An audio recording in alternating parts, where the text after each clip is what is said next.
มาอีกแล้วครับผมเพิ่งเดินออกมาจากออฟฟิศเจอนะครับผ้ากุญแจเกาะเนี่ย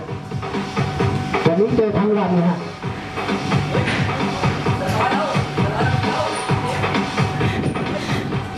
45 46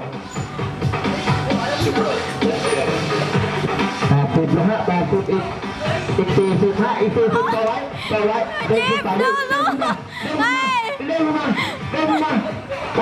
90นะฮะ80 90แล้วพี่ได้ไหมเอาให้ดูโอ้ยเจ็บ